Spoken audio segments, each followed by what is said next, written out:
ಹಿಮದ ಹೃದಯದಲ್ಲಿ ಅರಳಿದ ಹೂ ಭಾಗ 23. ಕಾರು ನಿಧಾನವಾಗಿ ಸಾಲಿಯನ್ ಮ್ಯಾನ್ಷನ್ನ ಗೇಟ್ ಒಳಗೆ ಪ್ರವೇಶಿಸಿತು.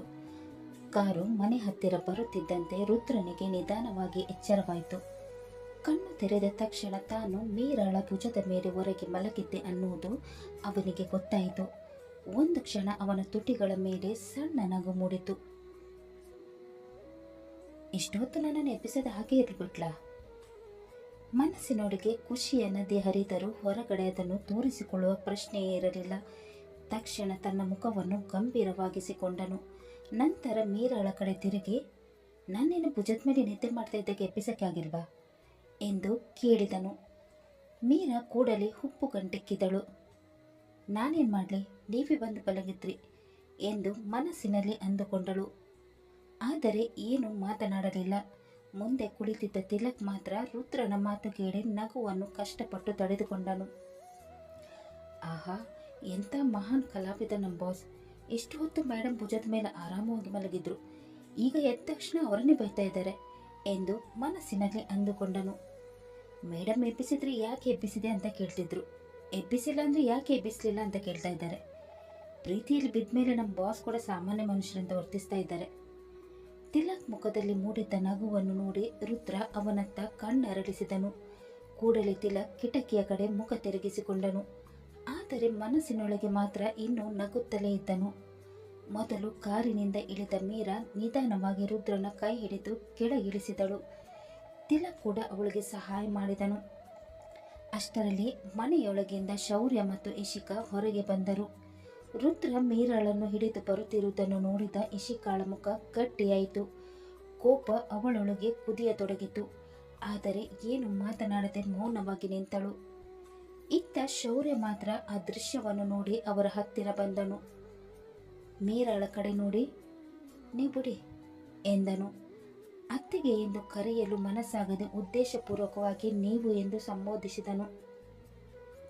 ಮೀರಾ ಏನು ಮಾತನಾಡದೆ ರುದ್ರನಿಂದ ದೂರ ಸರಿದಳು. ಶೌರ್ಯ ಕೂಡಲೇ ರುದ್ರನ ಕೈ ಹಿಡಿದನು. ಬಾ ಅಣ್ಣ ಎಂದು ನಿಧಾನವಾಗಿ ಮನೆಯೊಳಗೆ ಕರೆದುಕೊಂಡು ಹೋದನು. ಅವನನ್ನು ಹಾಲ್ನ ಸೋಫಾದ ಮೇಲೆ ಕೂರಿಸಿದ ನಂತರ ಕಾಳಜಿಯಿಂದ ಕೇಳಿದನು, ಅಣ್ಣ ಈಗ ಪರವಾಗಿಲ್ವಾ? ರುದ್ರ ಸಣ್ಣದಾಗಿ ನಕ್ಕನು. ಈಗ ಪರವಾಗಿಲ್ಲ ಕಣೋ, ಹೋಗ್ತಾ ಹೋಗ್ತಾ ಎಲ್ಲ ಸರಿ ಹೋಗುತ್ತೆ. ನೀನು ನನ್ನ ಬಗ್ಗೆ ಚಿಂತೆ ಮಾಡೋದನ್ನು ಬಿಟ್ಬಿಡು, ನನಗೇನೂ ಆಗಲ್ಲ ಎಂದನು. ಅಷ್ಟರಲ್ಲಿ ಅವನ ಹತ್ತಿರ ಬಂದು ಕುಳಿತ ಇಶಿಕಾ, ರುದ್ರ ನಿಮಗೆ ತಿನ್ನಕ್ಕೇನಾದರೂ ಬೇಕಿದ್ರೆ ಹೇಳಿ, ನಾನು ತರ್ತೀನಿ ಎಂದಾಗ ರುದ್ರ ಅವಳತ್ತ ನೋಡಲು ಕೂಡ ಇಲ್ಲ. ಬೇಡ, ನಾನು ತಿನ್ಕೊಂಡು ಬಂದಿದ್ದೇನೆ ಎಂದು ಚಿಕ್ಕದಾಗಿ ಉತ್ತರಿಸಿದನು. ನಂತರ ಅವನ ದೃಷ್ಟಿ ನೇರವಾಗಿ ಶೌರ್ಯನ ಕಡೆ ತಿರುಗಿತು. ಶೌರ್ಯ, ನೀನು ತಿಲಕ್ ಜೊತೆ ಆಫೀಸಿಗೆ ಹೋಗು, ಆಫೀಸಲ್ಲಿ ಕೆಲಸ ಇರುತ್ತೆ ಅಲ್ವಾ ಎಂದನು. ಶೌರ್ಯನ ಮುಖ ಬಾಡಿತು. ಅಲ್ಲ ಅಣ್ಣ, ಈಗ ತಾನೇ ಬಂದಿದೆಯಾ, ನಿನ್ನ ಜೊತೆ ಸ್ವಲ್ಪ ಹೊತ್ತು ಇರಕ್ಕೆ ಬಿಡು ಎಂದಾಗ ರುದ್ರ ತಕ್ಷಣ ಉತ್ತರಿಸಿದನು, ನೀನು ಇಲ್ಲಿದ್ರೆ ಆಫೀಸ್ ಯಾರು ನೋಡ್ಕೊಳ್ಳೋದು, ನೀನು ಹೋಗು. ಅಣ್ಣನ ಮಾತಿಗೆ ಎದುರು ಉತ್ತರಿಸುವ ಧೈರ್ಯ ಶೌರ್ಯನಿಗೆ ಇರಲಿಲ್ಲ. ಸರಿ ಅಣ್ಣ ಎಂದು ಹೇಳಿ ತಿಲಕ್ ಜೊತೆ ಹೊರಟವನು ಒಂದು ಬಾರಿ ಹಿಂತಿರುಗಿ ನೋಡಿದನು. ಅವನ ದೃಷ್ಟಿ ಮೀರಾಳ ಮೇಲೆಯೇ ನಿಂತಿತು. ಆದರೆ ಅವಳು ದಿನದಿಂದ ದಿನಕ್ಕೆ ತನ್ನಿಂದ ದೂರವಾಗುತ್ತಿದ್ದಾಳೆ ಎಂಬ ಸತ್ಯ ಅವನ ಹೃದಯವನ್ನು ನಿಧಾನವಾಗಿ ನೋಯಿಸುತ್ತಿತ್ತು. ಇತ್ತ ಸೋಫಾದ ಮೇಲೆ ಕುಳಿತಿದ್ದ ರುದ್ರ ಶೌರ್ಯ ಹೊರಟಿದ್ದನ್ನು ನೋಡಿದನು. ಮತ್ತೆ ಅವನ ದೃಷ್ಟಿ ತಿಳಿಯದಂತೆ ಮೀರಾಳನ್ನೇ ಹುಡುಕತೊಡಗಿತು. ರುದ್ರನ ಪಕ್ಕ ಕುಳಿತಿದ್ದ ಇಶಿಕಾ ರುದ್ರನ ಕಡೆ ನೋಡಿ, ರುದ್ರ, ನಾನು ನಿಮ್ಮನ್ನು ರೂಮ್ ತನಕ ಬಿಡ್ತೀನಿ, ಅಲ್ಲಿ ಸಾರಾಂಶ್ ಇದ್ದಾನೆ, ಅವನ ಜೊತೆ ಮಾತಾಡಿದ್ರೆ ನಿಮ್ಮ ಮೈಂಡ್ ರಿಲ್ಯಾಕ್ಸ್ ಆಗುತ್ತೆ, ಬನ್ನಿ ಎಂದು ಅವನ ಉತ್ತರಕ್ಕೂ ಕಾಯದೆ ಅವನನ್ನು ರೂಮಿನೊಳಗೆ ಕರೆದುಕೊಂಡು ಹೋದಳು. ರುದ್ರನಿಗೆ ಮಾತ್ರ ಹೋಗಲು ಮನಸ್ಸಿರಲಿಲ್ಲ. ಅವನ ಕಣ್ಣುಗಳು ಮೀರಾಳನ್ನೇ ಹುಡುಕಿದವು. ಒಮ್ಮೆ ಅವಳತ್ತ ತಿರುಗಿ ನೋಡಿದನು. ನಂತರ ವಿಧಿ ಇಲ್ಲದೆ ಇಶಿಕಾಳ ಜೊತೆ ಹೊರಟನು. ಅವನು ಹೋಗಿದ್ದನ್ನು ನೋಡಿದ ಮೀರಾ ದೀರ್ಘ ಉಸಿರೆಳೆದಳು. ಅಪ್ಪ, ಕೊನೆಗೂ ಮನೆಗೆ ಬಂದ್ಬಿಟ್ಟೆ, ಈಗಲಾದರೂ ನಾನು ನನ್ನ ಮಗನ ಜೊತೆ ಇರ್ಬೋದು ಎಂದು ಮನಸ್ಸಿನಲ್ಲಿ ಅಂದುಕೊಂಡಳು. ಇವತ್ತು ಭಾನುವಾರ ಆಗಿದ್ದು ಒಳ್ಳೆಯದೇ ಇತ್ತು, ಇಲ್ಲ ಅಂದಿದ್ರೆ ವಿಹಾನ್ ಇಷ್ಟ ತನಕ ಸ್ಕೂಲಲ್ಲಿ ಇರ್ತಾ ಇದ್ದ. ಬೇಗ ಹೋಗಿ ವಿಹಾನ್ ಏನು ಮಾಡ್ತಾ ಇದ್ದಾನೆ ಅಂತ ನೋಡಬೇಕು ಎಂದುಕೊಂಡ ಅವಳು ತಕ್ಷಣ ಮೆಟ್ಟಿಲು ಹತ್ತಿ ತನ್ನ ರೂಮಿನ ಕಡೆ ಹೋದಳು. ರೂಮಿನೊಳಗೆ ವಿಹಾನ್ ತಾರಾಳ ಜೊತೆ ಆಟ ಆಡುತ್ತಿದ್ದನು. ಮೀರಾಳನ್ನು ನೋಡಿದ ತಕ್ಷಣ ತಾರಾ ಖುಷಿಯಿಂದ ಹೇಳಿದಳು, ಅಮ್ಮವ್ರೆ ಬಂದ್ರ? ವಿಹಾನ್ ಬಾಬು ಯಾವಾಗಲೂ ನಿಮ್ಮನ್ನೇ ಕೇಳ್ತಾ ಇದ್ದ. ಇನ್ನು ನಾನು ಬರ್ತೀನಿ, ಅಡುಗೆ ಮನೇಲಿ ಕೆಲಸ ಇದೆ ಎಂದು ಹೇಳಿ ಅಲ್ಲಿಂದ ಹೊರಟಳು. ತಾರಾ ಹೊರಗೆ ಹೋದ ಕೂಡಲೇ ಮೀರಾ ಒಂದೇ ಓಟದಲ್ಲಿ ವಿಹಾನ್ ಹತ್ತಿರ ಹೋದಳು. ಅವನನ್ನು ತನ್ನ ತೋಳುಗಳಲ್ಲಿ ಬಿಗಿಯಾಗಿ ತಬ್ಬಿಕೊಂಡಳು. ಅಮ್ಮನನ್ನು ನೋಡಿದ ಖುಷಿಗೆ ವಿಹಾನ್ನ ಮುಖ ಅರಳಿ ಹೋಯಿತು. ಅವನು ಕೂಡ ಅವಳನ್ನು ಬಿಗಿಯಾಗಿ ಅಪ್ಪಿಕೊಂಡು ಹೇಳಿದನು, ಅಮ್ಮ ಎಲ್ಲಿ ಹೋಗಿದ್ದೆ ನೀನು? ನನ್ನನ್ನು ಎಷ್ಟು ಮಿಸ್ ಮಾಡ್ಕೊಂಡೆ ಗೊತ್ತಾ? ಇನ್ಮೇಲೆ ನನ್ನನ್ನು ಬಿಟ್ಟು ಎಲ್ಲೂ ಹೋಗಬಾರ್ದು. ಅವನ ಮಾತು ಕೇಳಿ ಮೀರಾಳ ಹೃದಯ ಕರಗಿ ಹೋಯಿತು. ಅವಳು ಅವನ ಹಣೆಗೆ ಮುತ್ತಿಟ್ಟು, ಖಂಡಿತವಾಗ್ಲು ಕಂದ, ಇನ್ಮೇಲೆ ನೀನನ್ನು ಬಿಟ್ಟು ಎಲ್ಲೂ ಹೋಗಲ್ಲ ಎಂದಳು. ಆ ಕ್ಷಣದಲ್ಲಿ ಮೀರಾಳಿಗೆ ಜಗತ್ತಿನ ಎಲ್ಲ ಸಂತೋಷವು ತನ್ನ ತೋಳುಗಳೊಳಗೆ ಇದ್ದಂತೆ ಅನಿಸಿತು. ತನ್ನ ರೂಮಿಗೆ ಹೋದ ರುದ್ರನನ್ನು ನೋಡಿದ ಕ್ಷಣ ಸಾರಾಂಶ್ ಖುಷಿಯಿಂದ ಓಡಿ ಬಂದನು. ಡ್ಯಾಡಿ ಎಂದು ಕೂಗುತ್ತಾ ಅವನನ್ನು ತಬ್ಬಿಕೊಳ್ಳಲು ಹೋದನು.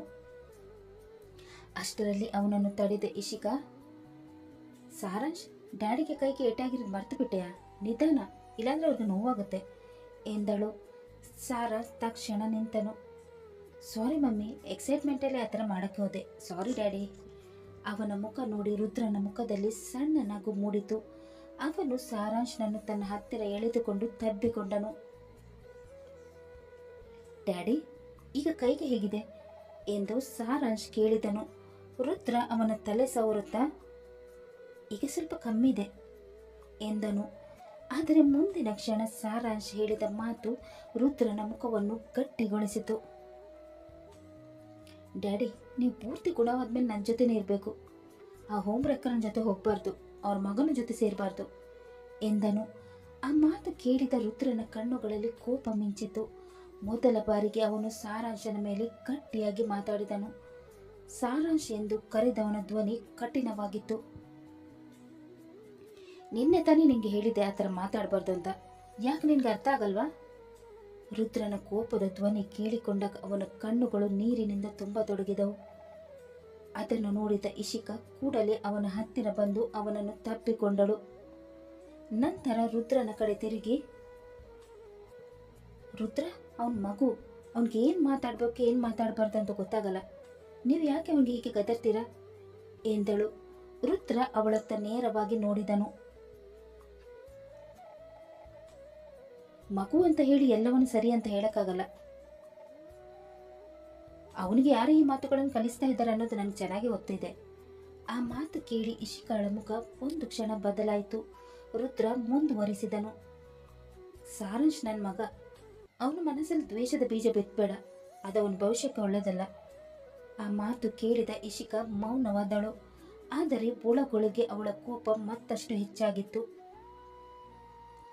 ಇತ್ತ ಸಾರಾಂಶ್ ಮಾತ್ರ ಮೊದಲ ಬಾರಿಗೆ ತನ್ನ ಡ್ಯಾಡಿ ಮೀರಾಳ ವಿಷಯಕ್ಕೆ ತನ್ನನ್ನು ಗದರಿರೋದನ್ನು ನೆನಪಿಸಿಕೊಂಡು ಮೌನವಾಗಿ ನಿಂತಿದ್ದನು.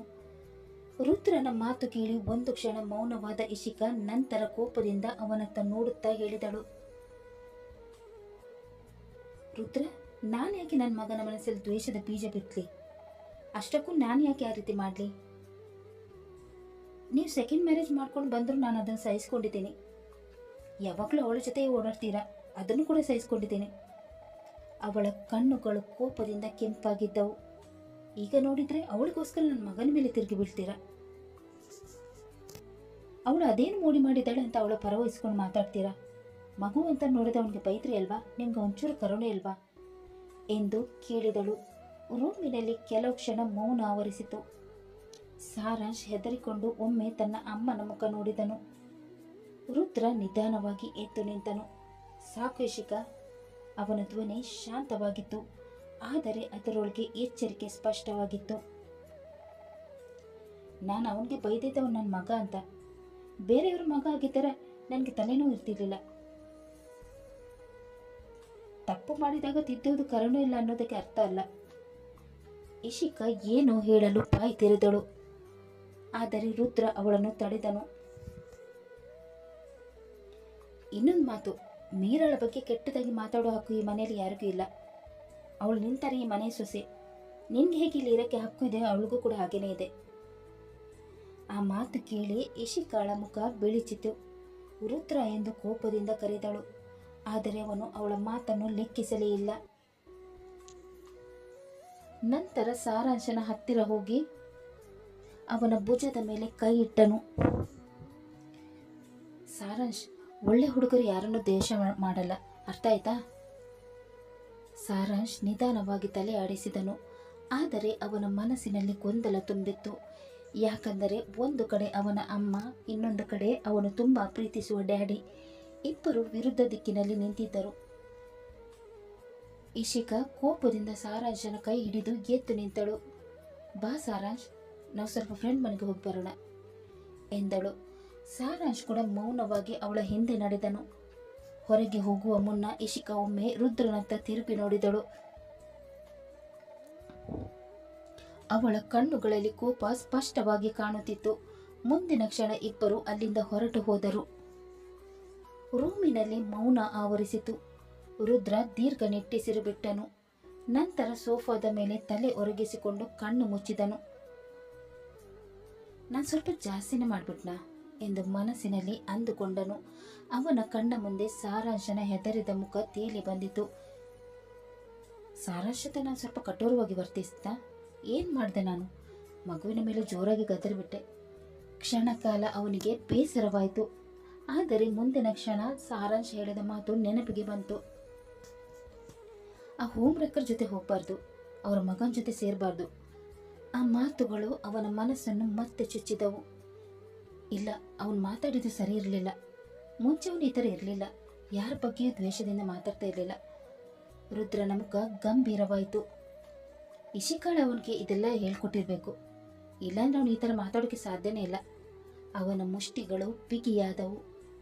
ದೊಡ್ಡವರ ಜಗಳಕ್ಕೆ ಮಕ್ಕಳನ್ನು ಬಳಸ್ಕೊಳ್ಳೋದು ತಪ್ಪು. ಸಾರಾಂಶನ ಮನಸ್ಸಿನಲ್ಲೂ ವಿಷ ತುಂಬ್ತಾ ಇದ್ದಾಳೆ ಎಂದುಕೊಂಡು ಕಣ್ಣು ಮುಚ್ಚಿದನು. ಆದರೆ ಅವನಿಗೆ ಗೊತ್ತಿರಲಿಲ್ಲ, ಇಶಿಕಾ ಈಗಾಗಲೇ ಇನ್ನೊಂದು ಅಪಾಯಕಾರಿ ಆಟಕ್ಕೆ ಸಿದ್ಧತೆ ಮಾಡಿಕೊಳ್ಳುತ್ತಿದ್ದಾಳೆ ಮತ್ತು ಆ ಆಟದ ಗುರಿ ಮೀರಾ ಮಾತ್ರವಲ್ಲ, ಅವಳ ಜೊತೆ ರುದ್ರನ ಸಂಬಂಧವೂ ಆಗಿತ್ತು. ಇಶಿಕಾ ಮತ್ತು ಸಾರಾಂಶ್ ಹೋದ ನಂತರ ರೂಮಿನಲ್ಲಿ ಮತ್ತೆ ಮೌನ ಆವರಿಸಿತು. ರುದ್ರ ಸೋಫಾದ ಮೇಲೆ ಕಣ್ಣು ಮುಚ್ಚಿ ಕುಳಿತಿದ್ದನು. ಆದರೆ ಅವನ ಮನಸ್ಸಿನಲ್ಲಿ ಮಾತ್ರ ಮೀರಾಳ ಮುಖವೇ ಓಡಾಡುತ್ತಿತ್ತು. ಅವಳು ಆಸ್ಪತ್ರೆಯಲ್ಲಿದ್ದಾಗ ಪ್ರತಿಕ್ಷಣವು ತನ್ನ ಸುತ್ತಲೇ ಇರುತ್ತಿದ್ದಳು. ಊಟ ತಿನ್ನಿಸುತ್ತಿದ್ದಳು, ಮೆಡಿಸಿನ್ ಕೊಡುತ್ತಿದ್ದಳು. ತಾನು ಕೇಳುವ ಮುಂಚೆ ಏನು ಬೇಕು ಎಂದು ಅರ್ಥ ಮಾಡಿಕೊಳ್ಳುತ್ತಿದ್ದಳು. ಆದರೆ ಮನೆಗೆ ಬಂದ ಮೇಲೆ ಅವಳು ಒಮ್ಮೆ ಕೂಡ ತನ್ನ ಹತ್ತಿರ ಬಂದಿರಲಿಲ್ಲ. ಈ ಮೀರಾ ಏನು ನನ್ನನ್ನೇ ಮರ್ತು ಬಿಟ್ಲಾ? ಆಸ್ಪತ್ರೆಯಲ್ಲಿ ನನ್ನ ಹಿಂದೆ ಮುಂದೆ ಓಡಾಡ್ತಾ ಇದ್ಲು, ಈಗ ಮನೆಗೆ ಬಂದ ತಕ್ಷಣ ತನ್ನ ಮಗ ಸಿಕ್ಕಿದ ಕೂಡಲೇ ನನ್ನನ್ನು ಮರ್ತು ಬಿಟ್ಲು ಎಂದು ಮನಸ್ಸಿನಲ್ಲಿ ಗೊಣಗಿಕೊಂಡನು. ನಂತರ ತನ್ನಷ್ಟಕ್ಕೆ ತಾನು ನಕ್ಕನು. ನಾನು ಕೂಡ ಏನೇನೋ ಯೋಚನೆ ಮಾಡ್ತಾ ಇದ್ದೀನಿ. ಅವಳು ಮಗನ ಜೊತೆ ಇದ್ದಾಳೆ, ಅದರಲ್ಲಿ ತಪ್ಪೇನಿದೆ ಎಂದು ಹೇಳಿಕೊಂಡರೂ ಅವನ ಮನಸ್ಸಿಗೆ ಸಮಾಧಾನ ಆಗಲಿಲ್ಲ. ಅವಳನ್ನು ನೋಡಬೇಕು, ಅವಳ ಜೊತೆ ಮಾತಾಡಬೇಕು. ಅವಳ ಮುಖ ನೋಡದೆ ಏನೋ ಕಳೆದುಕೊಂಡಂತಾಗುತ್ತಿತ್ತು ಅವನಿಗೆ. ಹೇಗೆ ಈಗ ಅವಳನ್ನು ಕರೆಯುವುದು ಅಂತನೂ ಗೊತ್ತಾಗಲಿಲ್ಲ.